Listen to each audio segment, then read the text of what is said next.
This weapon, as Frank said, most of the soldiers here would have been carrying one of two types of single-shot muzzle-loading weapons, either a Springfield rifle made in the United States or an Enfield rifle made in the United Kingdom. And 58 caliber, simple, powder and ball goes in the end, it gets rammed down, and it's fired with a percussion cap, which looks like a little metal hat with a compound in it that makes a strong, small, contained explosion when struck with the hammer. When the hammer strikes the cap sends a spark down through the vent, lights the powder, sends the ball out.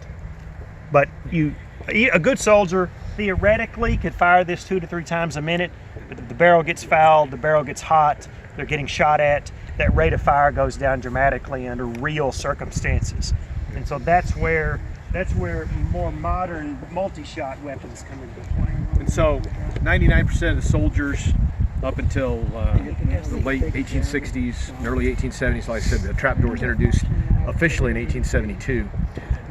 But most soldiers in the war and post-war are still carrying muzzle-loading single-shot weapons.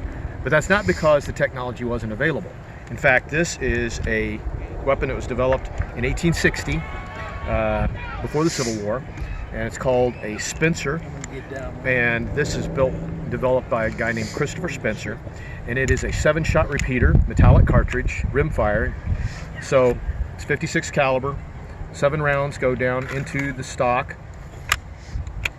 place the magazine tube in place, and half cock for safety. If you ever heard don't go off half cock, that's the safety.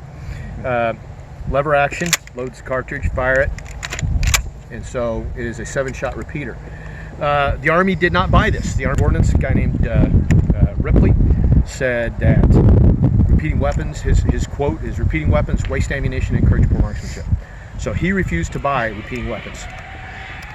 Not to be deterred, Christopher Spencer went to see Abraham Lincoln with his Spencer rifle. And, we say, imagine walking into the White House, "Hey, let me show you my rifle." But he goes to see Lincoln and shows him the rifle.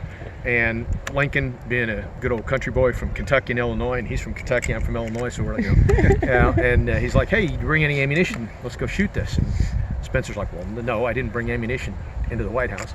And so he says, "Well, come back tomorrow, I'll bring you your rifle and ammunition." So the next day, Spencer, Secretary of War Seward, President Lincoln, and his son Robert walk out to the Washington Monument, put a board up in a ditch, and here's the President of the United States out here testing this new lever action repeating rifle. And he turns around to the Secretary of War, Seward, and says, "Seward or Stanton?" Stanton, sorry. And turns around to Secretary Stanton and says, "You will buy these." So the Army buys these in limited quantities. Primarily, they convince people, well, horseback, mounted troops, or repeaters. And so these primarily go to mounted troops. There is one infantry brigade out here in the West. Illinois and Indiana regiments, what called Wilder's Brigade or the Lightning Brigade. They are mounted infantry, and they have Spencer rifles with 36-inch barrels, full stock. In fact, at the Battle of Chickamauga, that brigade holds off an entire Confederate corps with their repeating rifles. But the tie to Fort Sill is that in 1869, when the 7th Cavalry and the 10th Cavalry arrive here at Fort Sill, this is the weapon that they are armed with. And so this is the first weapon that, when Fort Sill's built and occupied, this is the weapon the soldiers here were equipped with. But again, early repeating weapons technology, and only purchased through Christopher Spencer's persistence and diligence. And so with that, the other weapon I want to show you, which is also a 1860 construction, this is a Henry rifle built by a guy named Tyler Henry, who worked for a fellow, you may guess, named Oliver Winchester. And so this is a 15-shot repeating rifle. The magazine opens up in the top, 15 rounds, 44 caliber ammunition, just modern type bullets, so metal cased ammunition, and now 15 shots as fast as you can work this. The Army never buys this. This weapon is available at the beginning of the war. I mean, can you imagine if the U.S. Army had been equipped with these, the war probably would have been much shorter. But this weapon costs $36. A private's pay was $13. So this is basically 3 months' pay. Soldiers bought these, but they had to provide their own ammunition and things like that.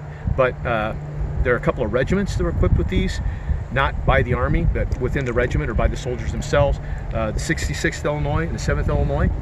And for example, outside of Atlanta in 1863, the Battle of Altoona, both those regiments are equipped with Henry rifles. The Confederates are equipped with single shots, and so the Confederates are charging these guys, and they're standing out there with their lever action rifles. And so, you know, the big point is this is a time of technological change, but the Army is very slow to adopt that. And in fact, the Army doesn't adopt the repeating rifle until 1892. Excuse me. You saw the Krag bolt action rifle, 1892. I mean, these things are, repeating weapons are available in 1860. It takes the Army 30 years to buy, produce a repeating weapon that's issued standard weapons to soldiers. This weapon is used out here on the frontier. Again, the Army never buys it. You read accounts of, for example, there's a Major Black that in his diary owned a Henry rifle. One of the other accounts is in 1867, called the Battle of the Wheat Field in Fort C.F. Smith in Wyoming Territory. There is a small detachment of soldiers attacked by 2,000 mounted Sioux. The soldiers are equipped with those trapdoor breech-loading rifles, single shot still. But the two teamsters that were driving the wagons were Civil War veterans, both of whom had Henry rifles. And you have to wonder why, maybe not, but they each had in excess of 2,000 rounds of ammunition in their wagons. So when the Sioux attack the soldiers and they're firing their single shot weapons, all of a sudden they are shocked to find two guys throwing these rounds at them that fast, and it drives the Sioux off and saves this small band of soldiers. And so, you know, you talk about rate of fire and technology, and again, you know, and the Army is just very slow to adopt that. So anyway, so there you go. That's the discussion, the technology, the weapons. So, any questions?